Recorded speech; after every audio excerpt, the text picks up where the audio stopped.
So then guys, the last video we did was perhaps a little bit intense. Final nail in the coffin for finishing Cleo off. Heat mats are rubbish. And also quite long. So then, in today's video, what I kind of want to do is just take a break from things for an episode. Let's just do something relaxing.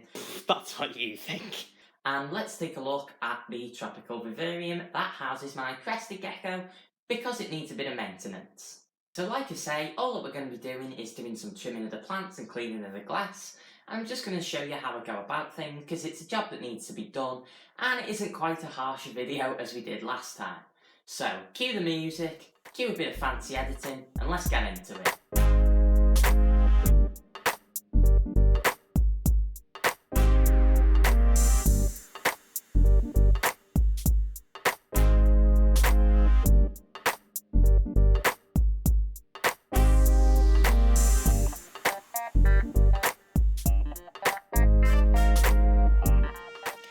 So then, taking a look at the vivia, you can see that it is really overgrown.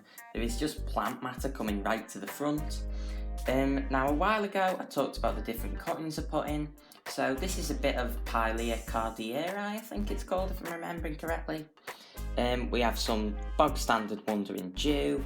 This is an anthurium, that wasn't a cutting. We've this parlour palm back here that's finally growing.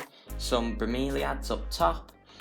Pothos and whatever, and it's just grown in really well, but to be honest it's just getting a bit too tight in there, and I'm not too happy with it because Splat the Cresty, who's hidden down there, can't jump around and stuff as he used to be able to. So what we're going to do is, my plan for this is that we're going to take some of these bits of wandering dew and stuff that's growing all down the front and stick it right down the back, down there, right behind. You can't really see it, I'll show you after. Because that back bit's quite bare and all the front's got all the plants. So fill that in a bit, open this up a bit. Some of this Pilea can go. The bromeliads are taking over in the top and whatever. So basically we're just going to have a nice trim down and then I'll clean the glass and stuff. But should be quite easy, let's get on with it. So you may well have spotted that I actually have a fish tank. And for that tank, I do have these aquascaping scissors. You'll see that they've got like the sort of curved blades, and that allows you to basically just get in nicer. So I'm going to go back with these now, do a bit of trimming, and we'll see how it goes.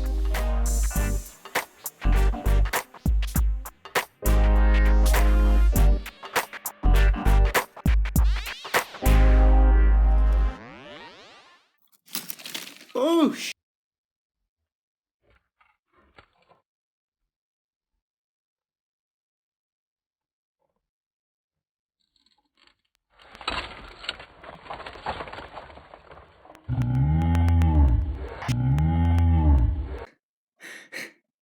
I was not expecting that at all. People don't believe me when I say that Cresties are monsters, but you've just seen it firsthand.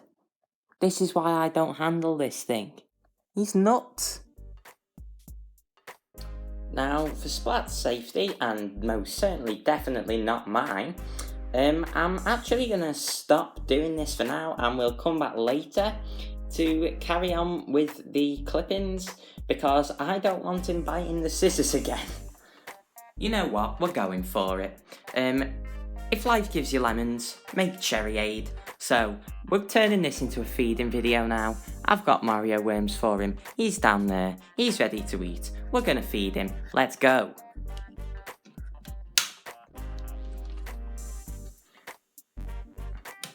Oh, should I be opening the doors? Probably not. It's probably gonna come out. Boom.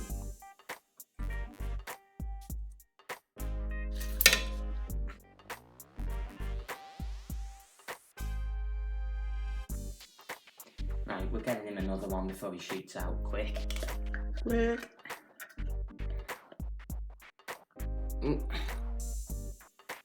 What's that? Whoa, don't miss. People complain about crested geckos being bad at eating insects, but if you heat them properly and give them UV, as you can tell, I don't have a problem.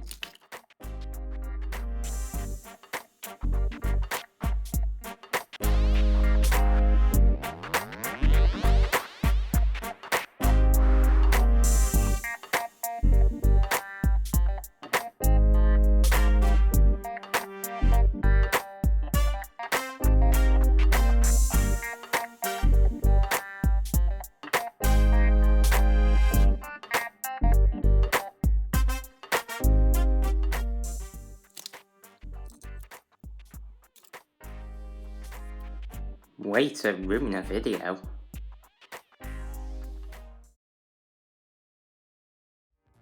So then, just moving swiftly on, what we're going to be doing is actually growing some cuttings of the wandering Jew that I did actually manage to take before we go back, and I'll take more and repeat the process with the rest of the plants in there.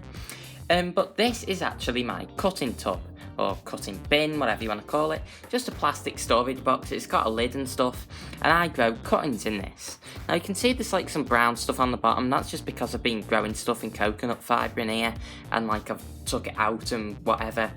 But left in, we do have some Java moss down the back here, and also a Java fern that I'm managing to grow out of water. If anyone doesn't know, this is like the go-to aquarium plant. But yeah, so I've just moved loads of cuttings out of this, so this is sort of why I wanted to do this today. Now what we're just going to do is get this little plastic cup, I'll fill the base with some water, and then what we're going to do is get our wandering Jew clippings. I'm going to put them down to a more appropriate size, and I'll show you how you do that. Put the base in, just in the tipping in the water, and it'll grow roots, and then it'll be fine to plant on or sell, whatever I decide to do with it later.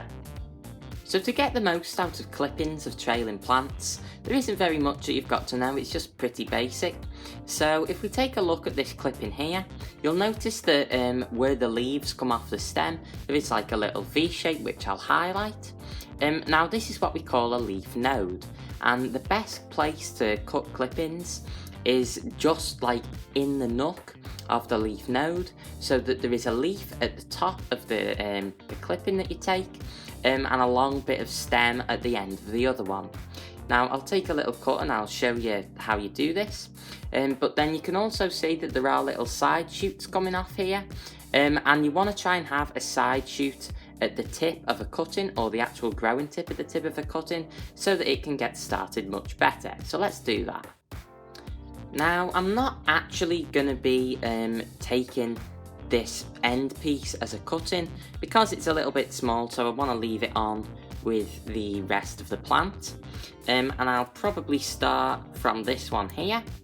So if I just go into that leaf node there, just give it a little snip, and we've automatically doubled our cutting. We now have two. So this one will be fine, that'll probably grow alright. It'll take a while because it's small, but it's okay. Just put that to the side, and then we take a look at this one. Now because there are lots of side shoots here, there's one there, and there is one there, and of course there's the growing tip which counts as well. I'm actually going to separate this into three smaller cuttings. So once again, we just go in the leaf node. Oh, do I actually want to do that? No, I think that's a bit too small, so I'm just going to separate this into two, leave more leaves on them. We've got this nice small one here, that's got a side shoot, that's okay. This has got lots of leaves, so this will grow faster, but that's basically it. And with our cuttings placed into this little bit of water, that'll just get them rooting, get them started before we plant them on. I'll leave them inside my tub and put the lid on it, so that'll keep a nice high humidity in here. The reason being, as the plant transpires the water and it's coming out, it would wilt, but if you've got a nice high humidity, then there's less of a concentration gradient, so it's not going to lose water as rapidly, and it'll do much better in here. But that's it for cuttings. Let's get back to sorting Splat out. I do not know what happened to the relaxing video that I promised you, but we've got through it anyway. So as you'll be able to tell from the shots I'm throwing up, I managed to work around Splat a bit, and we have got the cuttings that I wanted to take out of his setup, so it's not like completely packed with plants right to the front of the enclosure. And you might also tell that some of those clips that I've literally just shown you were actually filmed through the doors of the Viv, and I did this to make a point of showing how clean they were, because I also did manage to clean them. Now I have talked about the best way that I find to clean glass in the past, I'll throw like a card up to that video or whatever it is we do these days. And basically, just to repeat from what I showed you like in depth in that video, all you've got to do is like get a reptile safe disinfectant, spray down the glass, then you want to wipe that off, and after you've wiped it basically clear, it doesn't have to be completely dry, you just spray some water on it that you'd like dechlorinated or whatever. You can probably use it straight out the tap, but I always use dechlorode whenever it comes to animals. And then after you've done that, you do want to wipe it, and you want to wipe it completely dry. And this method seems to get the cleanest glass possible. I have tried lots of different ways. I've tried just disinfectant, just water, water first, then disinfectant, not drying it in between, and nothing seems to work as well as this, so just take my word for it. So in this video, we went from doing what was supposed to be a short, relaxed video to what turned out to be a short part of a relaxed video, a feeding video that was completely unexpected, and before that, I mean, we had Gecko Attack Central. We then did Bioactive Basics on how to take plant cuttings, which was supposed to be another video, and then we skipped to the end, and I don't know where it all went wrong. Anyway, hope that somehow you managed to enjoy this video, and if you did, then do us a favour, hit subscribe, tell us what you thought in the comments, and because, you know, I like to have a bit of a chat with people down in the comments, it always livens things up. But anyway, I will see you in the next one. I've been JTB Reptiles, and I'll see you then. So, bye guys!